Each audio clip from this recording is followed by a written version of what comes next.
بەسڵاوێکی دووبارە بینەرانی خۆشەویستی بەرنامەی لێکدانەوەی هەواڵی تەلەڤیزیۆنی کۆمەڵە. کۆماری جنایەتکاری ئیسلامی بە هەناردەکردنی وەزیری وڵاتەکەی کە پێشینەیەکی جنایەتکاری زۆری هەیە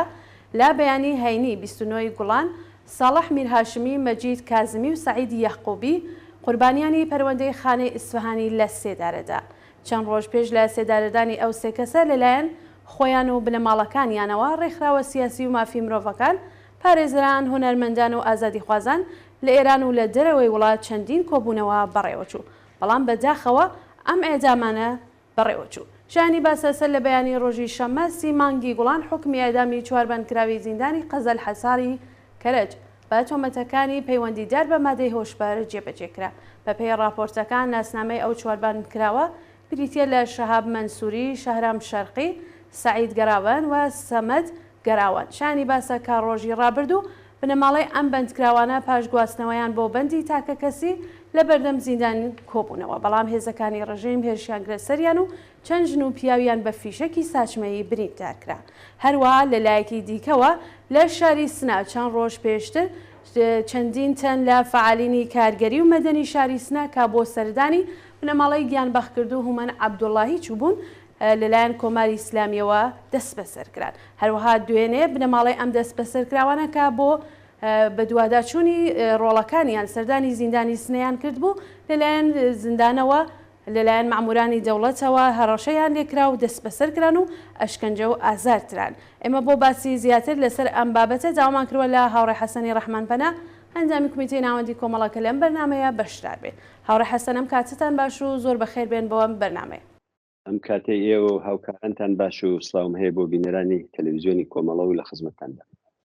بەڵێ زۆر سپاسە هاوڕێ حەسەن. وەکو ئەوەی کە لە پێشەکیەکە وتم، کۆماری ئیسلامی جارێکی تر دەستی داوەتە ئەعدامەکان. هۆکاری ئەمەی کە مەوجێکی تازەی لە ئەعدامەکان دەست پێ کردووە چییە؟ بڵێ سەرەتا ئەوە بڵێم کە ئەعدام بەشێک لە پێناسەی کۆماری ئیسلامیە، هەر لە ڕۆژی ئەوەڵی هاتنە سەرکاریەوە، هەر لە ڕووداوەکانی شەڕی خوێناوی شاری سنا، هەر لە پەلامار بۆ سەر خەڵکی تورکمان سەحرا، هەر لە سەرکوتی کرێکارانی بەندەری ئەنجەلی، لە قەتڵ و عامی خەڵکی خوزستان، دوایی ئەو لە کوشتارێکە لە زیندانەکان ڕێخست بە قەول خومەینی، لە شکاندنی قەڵەمەکان کە بڕیارێکی سەردا تا جیهاد عەلەی خەڵکی کوردستان کە پێکتر لە 3 مانگیەوە. هەمووی ئەمانە کارنامە خوێنەوی و دڕندەیە کە جمهوری ئیسلامی بەسوولی تەمەنی خۆی بەڕێوەی بردووە. لە ساڵی ڕابردوودا بەتایبەت لە 8 مانگی ڕابردوو دوای دەستگیری شۆڕشی ژن، ژیان، ئازادی، جمهوری ئیسلامی هەستی بەدەستمەرگوە. هەر لەو پەیوەندیەدا چی زیاتر بە شێوەیەکی دڕندانە تەنیا ئامرازێک ئێستا بەدەستیەوە ماوە حەقەتەکەی ئەوەیە ئامرازی سەرکوتە، ئامرازی کوشتارە، چه ئەوەی لە خیابانە دەیکا زیاتر لە 500 نەفەر 550 نەفەر لە ناڕازی و تەرزی لە شەخام و لە خیابانەکانە دایە بەرگولەی ڕاستەوخۆ تەقەی لێکردن، گیانیان بەخت کرد.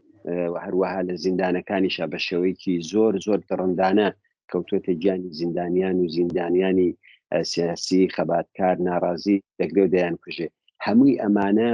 لەلایەکەوە ماهیەتی جنایەتکارانەی جمهوری ئیسلامی دەردەخات کە ئەم ڕێژیمە هەروە ڕژیم جنایەتکار و سەرڕۆ قاتڵە. لەلایەکی دیکەیشەوە ڕاستەوخۆ پەیوەندی بە هەلومەرجی ئێستەی سیاسیەوە هەیە. جمهوری ئیسلامی هیچ ئامرازێکی بەدەستەوە نەماوە بۆ بربەرەکان لەگەڵ خەباتی خەڵک. بۆ نمونە ناتوانێت ئیسلاحێک لە ژیانی خەڵکدا ئێستا سیاسی بێ، ئیجتماعی بێ،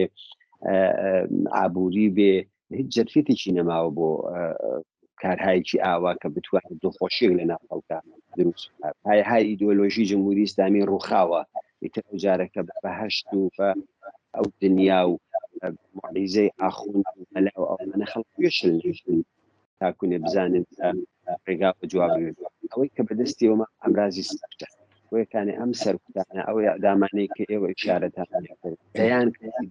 ئێستا لە لیستی ئەعدامان لەلایەن جمهوری ئیسلامیەوە بەنیازن بەداخەوە ئەوانەیش ئەعدام بکەن. هەمووی ئەمانە پەیوەندی بۆ هەلومەرجە سیاسیەوە هەیە. جمهوری ئیسلامی پێی وایە لەو ڕێگایەوە دەتوانێت خەبات و ناڕەزایەتی خەڵک سەرکوتکە، بەڵام ئەمە داهی شەڕ نییە. ئەم بۆکە خەڵک بۆ ئەعدامانە نەتەنیا ناترسێت، بەڵکو نەفرەتی زیاتر پەیدا دەکات. ناڕەزایەتیەکان قوڵتر و عمیقتر دەبێتەوە جمهوری ئیسلامی بەرەو نابودی بەرەو لە گۆڕنانێکی زیاتر دەبات. وەکانە من لام وایە ئەمانە پەیوەندی بەم هەلومەرجە سیاسیەوە هەیە، پەیوەندی بەوە هەیە کە جمهوری ئیسلامی پێی وایە لەم ڕێگایەوە ئەعترازی خەڵک وەدوا دەخا، ناڕەزایەتیەکان وەدوا دەخا. بەڵام بینیمان هەر ئەو شەوەی هەر ڕۆژەی کە ئەدامەکانی ئیسفاهانی تێدا بوو، مەوجێک لە ناڕەزایەتی لە ئیسفاهان، لە تاران، لە زۆربەی شارەکانی دیکە لە کوردستان لە جێگاکانی دیکە دەستی پێ کردووە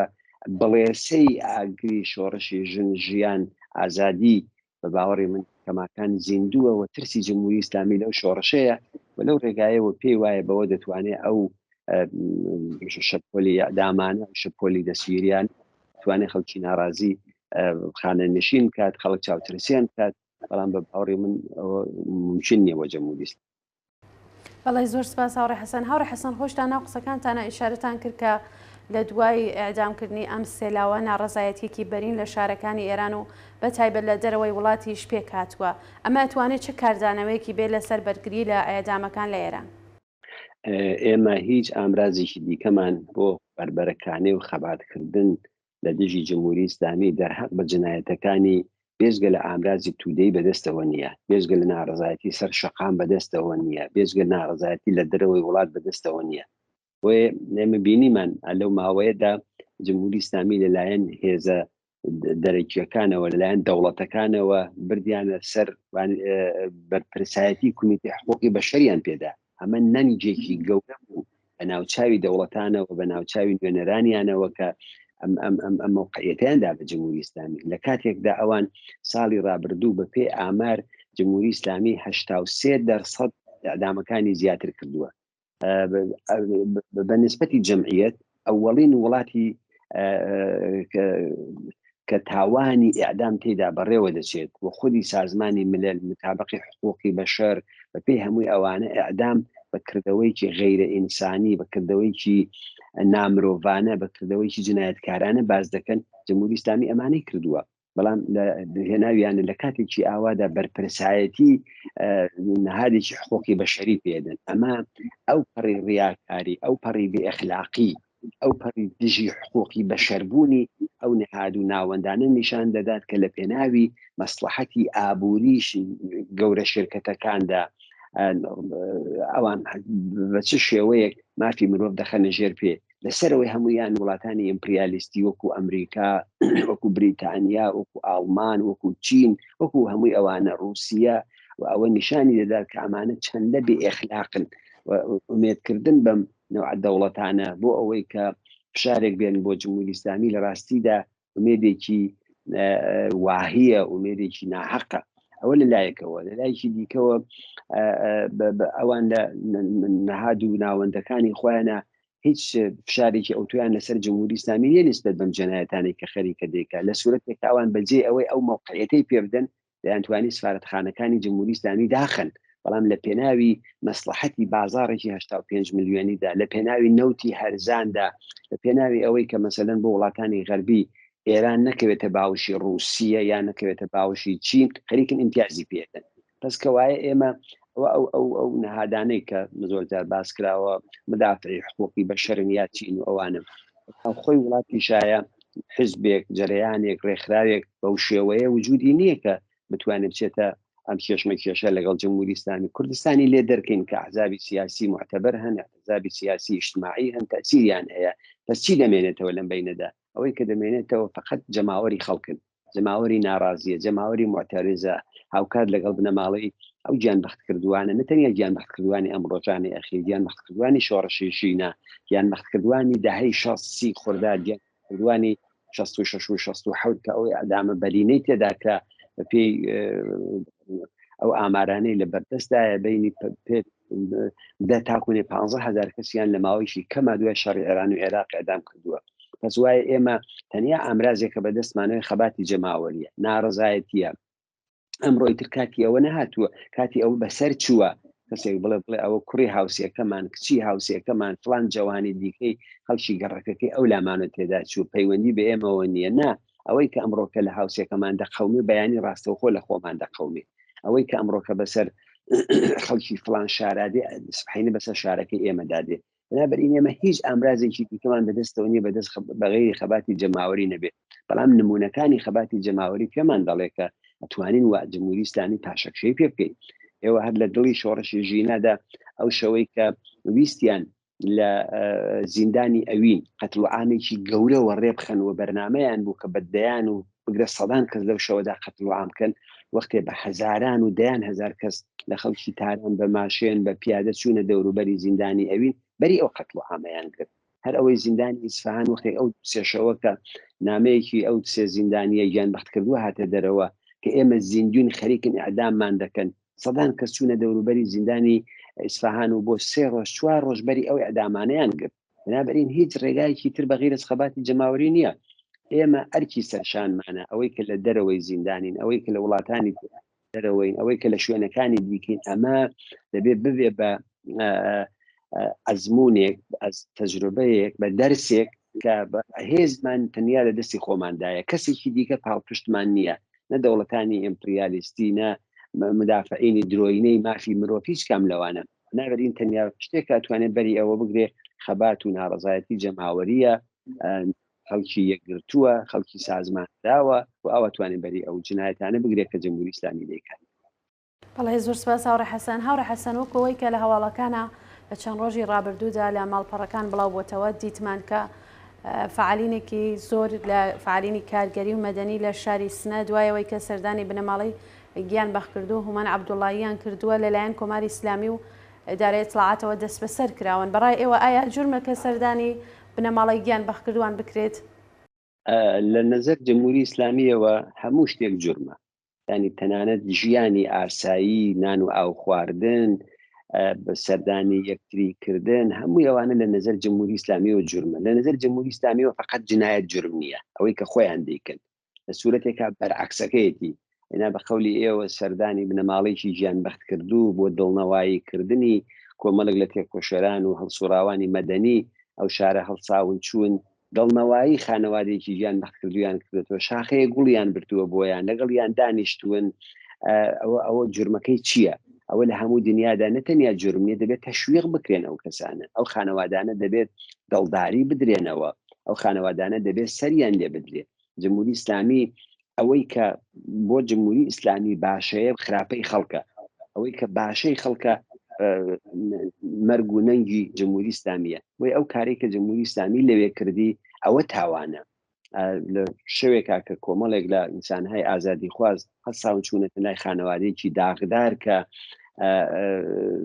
ڕۆڵەکەیان بەدەست ئەو جنایەتکارانە تێدا چوە دەڕژێن بە سەریاندا بێحرمەتیان پێکەن لیان دەدەن دەستگیریان دەکەن و بێزگەلەوە شاخە گوڵێک کە بردویانە دەیشکێنن عکسی گیانبەخت کردووەکە دەشکێنن دایک و بابی گیانبەخت کردووەکە دەدەنە بەر لێدان و عەزیەت و ئازار و چەند ڕۆژە کۆمەڵێک ئینسانی کە هەر بۆ شەو نشینی هەستاون چوونەتە ماڵێکەوە یعنی تۆت بشای ئەو جامعەیە بکەن ئەم دڕندانە خەریکن چیەکەن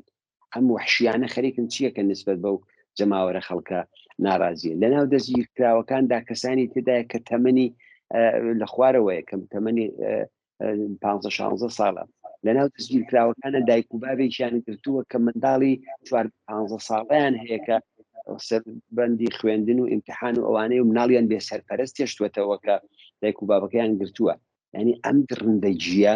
ئەمە فقط لە جمهوری ئیسلامی دەوەشێتەوە کاتی خۆی هیتلێر ئەوەی دەکرد کاتی خۆی موسولینی و فاشیستەکان لە ئیتالیا و لە ئاڵمان و لە شوێنەکانی دیکە ئەویان دەکرد سەدام حوسێن ئەوانی دەکرد جنایەتکارانی تاریخ ئەم کارانیان دەکرد بۆیە کە ئەوەی ئەمڕۆ کە جمهوری ئیسلامی دەیکا بەڕاستی ڕووی هەموو جنایەتکارەکانی سپی کردووە ئەمە تاوانێکی گەورەیە کە ئەمانە ئەم دڕندانە دەیکەن بێزگەلەوە ئەم چەند ڕۆژەدا ئەتراز و ناڕەزایەتی نسبەت بەوانە کراوە مەشای بێئەخلاقی جمهوری ئیسلامی بکەن تەلەفۆنی زیندانی سیاسی بەدەستەوەیە گرتویانە لێیان داوە عەزیەتیان کردووە شکنجەیان کردوون بە ژمارە تەلەفۆنەکانی ئەوان پەیام مسیج دەنێرن بۆ خەڵکی دیکە دەستنە سەر سەفحەی فەیسبووکەکان بە ناوی ئەوانەوە شت دادەنێن تحقیری مەسەلەن تێوکەشەرانی سیاسی زیندانیانی سیاسی دیکە دەکەن بە ناوی ئەوان و ینی ڕژیمی ئەو بێ ئابوو هیچ شوێنێکی دنیادا نییە ئەمانە خەڵک دەبێت بزانێ ئەم کارانە چەندێک قەبیحە چەندێک دزێوە چەندێک غیرە ئینسانیە بە ناوی زیندانی کە لە بەردەستدایە ژمارەی تەلەفۆنەکەی بەدەستێناوە بە شکنجە و عزیەت و ئازار و ئەوانە کۆدی تەلەفۆنەکەت کردوێتەوە بە ناوی پەیام نێری بۆ دیکە زمان لە خەڵکی دیکە لار دەکەیتەوە لەسەر سەحی فەیسبوک و لەسەر ئینستاگرامی ئەم ئەو بناکەوە ش دەڵێ دەبێ خەڵکەوانە بزانن جعلیاتی نەکەن زیندانەکانی جمهوری ئیسلامیدا دەکرێت وەجیا لەو هەموو شکنجە و ئەزیەت ئازارە ڕۆحی کە لەسەر ئەم زیندانیانە هەیە بنابەرئین سەردان نەتەنیا جرم نییە ئەو ڕۆژانە ڕۆژانی جمعە ڕۆژانی دیکە بە سەدان خەڵ دەستنە سەر گۆڕی گیان بەخت کردووەکان نەماڵەی شەیدەکان سرود دەخوێنن گۆ بابی شەید بابی گیان بەخت کردو گۆرانی دەڵێ لەسەر گۆڕی ڕۆڵەکەی جوانێکی کچە جوانێکە لە شاری سنەکە نامزەدی دەکات لەگەڵ نامزەدەکەی دەچێت لەسەر گۆڕی براکەی مەراسمی نامزەدیەکەی بەڕێوە دەبا مانە نەتەنیا جرمی ئەمانە غرورە ئەمانە غروری خەڵکێکە کە حاضر نییە تەسلیم بێ حاضر نییە خۆی بەدەستەوەدا ئەوە دەبێت تەشویق بکرێن دەبێت ئەوانم بچێتە ناو لاپەڕەکانی مێژووی زێڕینی خەباتی خەڵکی کوردستانەوە و ئەوە شۆڕشی ژیان ئازادی بۆی دروست کردووی ئەوە محسوولی ئەو جنبشەی ئەو حرەکەتانەی کە دەکرێت ئەو خانەوادانە حەقیان هەیە ڕێکخراویان بێ حەقیان هەیە خۆیان سازمان بدەن حەقیان هەیە تشکیلاتی بنەماڵەیان بەختکردوان ببێ جمهوری ئیسلامی لە سێبەری خۆشی دەترسێ ئەمڕۆکە خۆیەکانی لە وحشت ئەلەوەدا ئەو کار و قێزەون و جنایەتکارانەی ئەنجام داوە ئەو کەسانیان دەستگیر کردووە. بەڵێ زۆر سپاس هاوڕێ حەسەن. هاوڕێ حەسەن دوێنێ بنەماڵەی ئەم دەست بەسەرکراوانە بۆ ئەوەی کە بزانن ڕۆڵەکانیان یان هاوسەرەکانیان یان منداڵەکانیان چی بەسەر هاتووە سەردانی زیندانی سناکەن بەڵام لەلایەن بەرپرسانی زیندانەوە بێڕێزیان لەیەکرێت و دەست بەسەرەکرێن تعدادێکیان ئێوە چۆن دەڕوانن بەم بابەتە؟ ئەوەی شەر لە ئیدامەی ئەو سیاسەتانەی کە عرضم کردن ئیدامەی ئەو وحشیگەریە ئینا ئەوە حەقی هەموو کەسێکە لە پێ قانونی هەموو دنیا وەختی منداڵێک دایک باب منداڵ هەر کەسێک دەستگیر دەکرێت چند بە شوێنیدا دەبێت لێپرسینەوە بکەن بەڵام ئەمان هەر دوێنێک لەبەر زیندانی سنەدا 15 نەفەری دیکەیان بەجێ ئەوەی کە وەڵامیان پێ بدەنەوە عزیزەکانیان لەکوێ بۆچی گیراون جرمیان چییە حەقی وەکیڵیان هەیە حەقی لێ دادخاهیان هەیە بەجێ ئەوەی جوابەوە بدەنەوە دەستیان کردووە بە لێدان و عزیەت و ئازاری ئەوانیشیان گرتووە هەتاکو دوێنێشەوە کە سعاتی 11 بەشێک لەوانە لە زیندانی ڕایان گرتوون هەڕەشێنێ ئەمان ترسیان هەیە ترسیان لەوە هەیە کە خەڵکی دیکە کۆبێتەوە بۆ یەکانێ ئەوە کارێکی جنایەتکارانەیە کارێکی درڕندانەیە بەڵام لە شارێکی خۆڕاگری وەکو سنەدا حەقوا بوو دوێنێکە نەتەنیا و خانەوادانە و چەند کەسی دیکە بە حەقوا بوو بە هەزاران کەس لەبەر دەرگای زیندان کۆبنەوە ئەوانە لەسەر چی گیراون ئەوانە تێکۆشەرانێکی دڵسۆزی ئەو شارن ئەوانە خۆیان بەشێکیان بنەماڵی گیان بەخت کردوون کەس لە خانەوادەکانیان گیانی بەخت کردووە لە دڵی ئەو شۆڕشەدا عزیزانیان لەدەستداوە لە خەباتی چەند ساڵی شۆڕشی کوردستانە برا و عزیز و کەسوکار و کچ و خوشکیان لەدەستداوە بۆ یەکانێت جمهوری ئیسلامی ئەوەی کردووە بۆ ئەوەی کە ئەگەر کەسێک گیرە بێسەر و شوێنیان بکەن سوورەتێکە ئێمە نابێ ئیجازە هەر لەناو ئەوانەدا تەسویرکراوەکان کەدا منداڵی شکۆلەی دەداری چۆن ئەمە بە چ منطقی بە چ شتێک بەخێر شەتی جمهوری ئیسلامی لە خەبات ڕەوای خەڵکی کوردستان شەد لە بنەماڵی گیان بەختکردن کە ئەمڕۆکە وەک شەبەکەیەک لە هەموو کوردستانە خەریکن بە یەک ئەبێ ئەو کارە بکرێت ڕێگاکەی ئەوەیە شەبەکەهای بنەماڵی دروست بێ ڕێکخراوی بنەماڵی گیان بەختکردوان لە شارەکانی کوردستان دروست بێ دەبێت سڵ نەکەن دەبێ هەر ئەم هەفتەیە بچن سەردانی دەیان خانەوادەی گیان بەختکردوو بکرێت دەستەگوڵیان بۆ بەدن ڕێزیان لێ بگرن ئەو ڕۆڵانەی کە گیانیان بەختکردووە تەنیا ڕۆڵی ئەو بنەماڵانە نین ئەوە تەنیا خانەوادەی هومەنی عەبدوڵایی نییە کە داغدارەوە هەمومان داغدارین بە عەزیزەکانی ئەوە خان محەممەدی خەلیلی و ڕامین فاتحی و فواد و چێوچێنین لە کامیاران و باندەرە و یا لە بۆکان و هاباد و پیران شار و ئیسفەهان ئەوانە ڕۆڵەی ئەو خەڵکن ئەوان عەزیز و خۆشەویستی جەماوەری پێکار و زەحمەت چێشن بۆ یەکانێ هەموو کەسێ دەبێ خۆیان بە خاوەنداریەتی ئەو بنەماڵانە ئەو ڕۆڵانە بکەن ئەو عەزیزانە بکەن نابێ ئەوانە تەنیا متعلق بە بنەماڵەکانیان بن بنابەرئین چوون بۆ لای خانەوادەی گیان کردوان شاخە گوڵبردن بۆیان سرود خوێندن گۆرانی شۆڕەژێڕانە خوێندن لەسەر قەبرەکانیان ئەوەی کە باوکی بە شێلۆ گیان بەختکردوانە ئەوە نەتەنها جرم نییە بەڵکو دەربڕینی هەستێکی ئینسانی باوکێکە ڕۆڵکەی خامنەی فقط جنایەت دەزان سەرانی جمهوری ئیسلامی فقط جنایەت دەزان ئەوانە خۆ هەستێکیان نییە لەو بابەت هیچ کەسێکیان لە دەست نەدا ئەوان فقط قەتڵیان کردووە منطقی قاتلێک ئەوەیە کە بە خوێن ئێرزا دەبێت بە کوشتن دڵی خۆش دەبێت ئەوان ئەوە دەکەن بەڵام دایک و بابێک کە بە هەزار بەدبەختی منداڵەکانیان پەروەردەکەوە ئەوان جەرگیان سوتاوە ئەوان دەزانن کە جەرگ سوتاوی چۆن بنابەرئین ئەوە ئەرکی سەرشانی خەڵکە ئەوە وەزیفەی هەموو کەسێکە بچن و دەبێت ئەو کارانەی جمهوری ئیسلامی لە قاو بدرێت لە دنیای مەجازیدا لە تەلەفۆنی زیندانێکی سیاسی استفادە بکەیت مسج بنێری بۆ خەڵکی دیکە بێ حرمەتی بە ناوی ئەوە بکەیت کەسێکە هەموو ژیانی حرمەتە هەموو ژیانی ڕێزگرتن لە خەڵکو و لە خەبات و لەوەدا بەشداری کردووە ئەم کارانەی جمهوری ئیسلامی ئارزوو کرد قەت فاشیستەکان کردویان لە تاریخ ئەمانە ڕووی هەموو فاشیستەکانیشیان سپی کرد ئەو تاوانانەی کە کردویانە نابەرئین ئەو کارانە نەتەنیا جرم نیە ئەوکو ئێستایش بکرێن ئەوان دەبێت قەدریان لێ بگیرێ دەبێت خۆشەویست بن دەبێت بەر دەرگای زیندانەکان بگرین تاکوونی ئازادی دانەدانەیان دەبێت بەڵێ زۆر سپاس هاوڕێ حەسەن هاوڕێ حەسەن خۆشتان لە بەشێ لە قسەکان ئیشارەتان پێکرد کە ئەرکی خەڵک چییە بەڵام ئەرکی خەڵک بۆ پشتیوانی لە بنەماڵەی ئەم دەست بە سەرکراوانە لە شاری سنە دەتوانێت چۆن بێت زانی پێم وابێت تەنها مەسەلەکە مربوط بە شاری سنە نابێت مربوط بە هەموو کوردستان دەبێت هیچێ لەو بتوانم بڵێم بزعفی ئێمەوە بۆ بە نقطە قوتی ئەوان ئەوەیە کە ئەو خەباتانە بە نوعێک محدود بووەتەوە بە بنەماڵەی مەسەلەن گیانبەخت کردووەکان بە بنەماڵەی جیراوەکان لە سوورەتێکە ئەو گیانبەخت کردوانە لە پێناوی ڕزگاری ئەو خەڵکەدا سینگی خۆیانیان نابگولەوە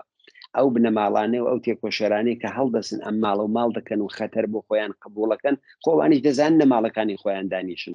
بەڵام ئەوان لەواقعدا ئاوڕۆشنکەرەوەی ئەو خەباتن ئەو ئەرکەی کە ئەوان ئەنجامی دەدەن بە ئەرکی لەلایەن گشتمانەوە ئەنجامی دەدەن پس کەوایە نابێ بە تەنیایان بێڵینەوە نابێ بێڵین ئەوان بە تەنیا بچنە گۆشەی زیندان و جنایەتکاران و قاتڵانی جمهوری ئیسلامی دڵ خۆشکەن بەوە کە ئەوە مجموعەیەک لە تێکۆشەرانیان گرتووە و هەروەها نابێ ئەو خەباتە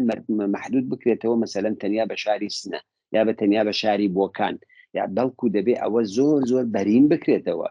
دەبێت ئەو فشارەی مەسەلەن لەسەر ئێستا دەستگیرکراوەکانی شاری سنەیە لەسەر بنەماڵەکانی ئەوانە دەبێت لە شارەکانی دیکە ئەگەر ناڕزایەتی دەرببڕدرێت ئەو فشار و زەختانە لەوێ کەم دەبێتەوە ئەوان مەجبورە بن هێزەکانیان بڵاوکەنەوە مەجبور دەبن لە هەموو جێگایەکە بچنە ئەو شەڕیشە بۆیان ناکرێ ئەوە نابێت تەنیا خانەوادەی سێدانە گیانبەخت کردووی شاری ئیسفان بە تەنیا بێڵینەوە گیانبەختەکانی تاران بێڵینەوە یا ئەوەی کە جمهوری ئیسلامی تحتی عنوانی مەسەلەن کەسانی غیرە سیاسی کەسانی مەواد فرۆش کەسانی قاتڵ ئەو تەنانەت ئەو قەتڵانش کە جمهوری ئیسلامی قاتڵیش کە دەکوژێ ئەو خۆی قەتڵی سیاسیە ئەو قەتڵی دەوڵەتیە ئەوە ئەعدامە لە پێناوی هەدەفێکی سیاسیە کە جمهوری ئیسلامی دەیکە خۆ بۆ ئەوە نییە کە خلافکاری لە جامعەدا لە بین بەرێ گەورەترین خلافکاری جامعە سوپای پاسدارانە گەورەترین خلافکارەکانی تاریخی چەند ساڵە و چەند ده ساڵە و سەد ساڵی ئێران فەرماندەکانی سوپای پاسداران و ئاخوندەکان و تاوانبارەکانی ئەو تاوانبارانن بنابەرئین ئەوانەی کە خەریکن خزمەت دەکەن بۆ خەڵکە دەبێت خۆیان بنەماڵەیان کەسوکاریان عزیزانیان دەبێت ڕێزیان لێ بگیرێت دەبێت قەدرشناسیان بین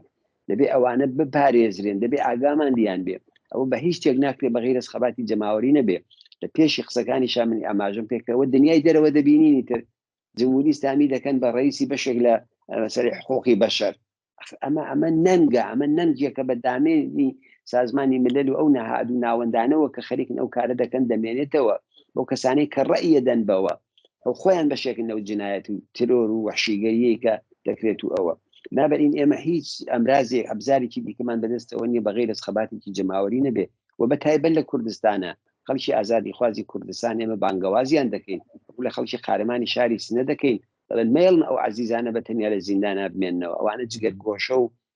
دڵسۆز و خەمخۆری ئێوە و ئێمە هەموو کەسێکن بنابەرئین داواکەین کە بچن بەر دەرگای زیندان بگرن اجازە نەدەن منداڵێکی 15 ساڵە بەرن بیخەنە زیندانەوە بە جورمی ئەوەی کە لەو دانیشتەدا بووە اجازە نەدەن منداڵێکی دیکە بێ سەرپەرست بێ لەم سەر و بەندی ئیمتحانات و مەدرسە ئەوانە دایک و باوک بێکەوە لەلایەن ئەم جنایەتکارانەوە بگیرێن اجازە نەدەن تەلەفۆنەکانیان و ئێمەیلەکانیان و سایتەکانیان بەکار بێنن و بەوە بیان نەوێت ئەوە هەموو کەسێک بزانێ ئەمە کارێکی قەبیحی قیزێوینی بێزلێکراوە لە ئاستی دنیادا کە تۆ بچی ئیسفادە بکەی لە شتی شخصی کەسێکی دیکە. بنابراین بۆ هەمووی ئەمانە ئەرکی سەرشانی خەڵکە کە نسبەت بەم تاوانانە، نسبەت بەم جنایەتانە، نسبەت بەم دڕندەیی جمهوری ئیسلامی بێدەنگ نەبن. جمهوری ئیسلامی دەوێت عومر بکرێ بۆ خۆی. عمری جمهوری ئیسلامی بەسەر چووە، تەمەنی تەواو بووە،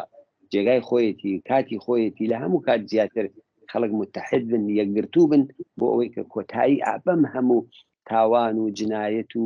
خلافکاری و دڕندەیانی بێنین کە جمهوری ئیسلامی 44 ساڵە بەسەر ئەم کۆمەلگای هێناوە بە تایبەت لە ماوەیشدا لە دووری ئەم شۆڕشەدا چیها جنایەت و وحشیگەریان نەکردووە. تەنها ڕێگاکەی یەکگرتوویە، تەنها خەباتی هاوبەشە، تەنها پێکهێنانی ڕێکخرا و سازمان و نەهادی ئازادی خوازە، نەهادی مەدەنیە، نەهادی خەباتکارانەیە کە دەبێت